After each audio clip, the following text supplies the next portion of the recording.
purpose. There's something that has to do with a purpose that is bigger and deeper than just coping with ordinary tasks on a daily basis. So purpose is something that comes from the genuine motivation of your heart, from the most authentic inclination of your true self. Purpose has to do with something that it is unique for that person or soul to be unfolding and fulfilling in a lifetime. But purpose is not something that is somewhat given before birth. It's not something that is imposed on our reality. It's something that we define. Purpose is something that we construct. Purpose is something that we develop or discover on the way, on the process of living and having a human experience. So the purpose is something that can be simple at the same time. My purpose is to, let's say, share beauty through art, or it is to serve health through medicine, or it is to bring justice through being a lawyer. It doesn't have to be something only spiritual. It is not that in reality. It's something that brings the soul into the matter. It brings our true self into the entanglement with this world. We might be changing purposes through life. Some purposes are fulfilled throughout 1 week, throughout 1 month, or 1 year, or 1 decade, whereas other purposes take decades to consolidate or to experience. So how to maintain both the small and the bigger purposes of our life alive? Well, this is the theme of today.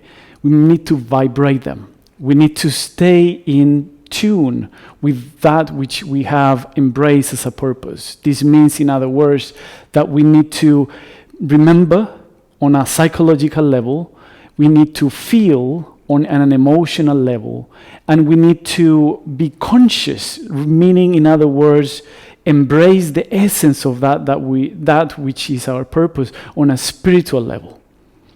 When we come back to these 3 levels of mind, emotion, and soul, we are in some ways maintaining the vibration of that purpose alive. Now, vibrating the purpose has to do with the proper communication of that purpose. In other words, we need to voice it.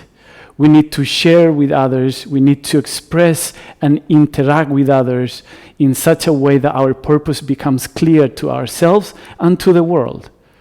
That creates mirroring. That creates resonance. People will remind you about your purpose when you remind them about your purpose. That's one level. Another level is to have that dialogue with yourself. And that only happens in the intimacy of your yogic practice or meditation or whatever practice you have. So that means that you intimate with your own consciousness in your own self in a space of silence. And in that space, you go through that which motivates you. You remember the original vision. You connect with that perspective that motivated you, inspired you once. But now there's a 3rd level. So you speak to people, you speak to yourself. But what about God? What about the universe? That's the 3rd level. We need to maintain ourselves vibrating in such a way that our words, our thoughts are not just a momentary occurrence, that our words and thoughts are part of somehow an infinite plan. So for that, we need to vibrate our mind in infinite vibration. And that's through mantras. If you want to keep your purpose, you need to tell people, you need to tell yourself, but you also need to tell the universe. You need to vibrate mantras that connect the brain with infinite experience. It's as if you had in your mind windows that engage you with the totality of reality. And that's the truth. We are not existing in isolation. So for the universe to listen to us and vibrate in coherence with us, we need to address the universe with the right codes. Those are the mantras. Expression of vibration that maintains our purpose alive. And it keeps also enhancing and exploring deeper levels of that purpose.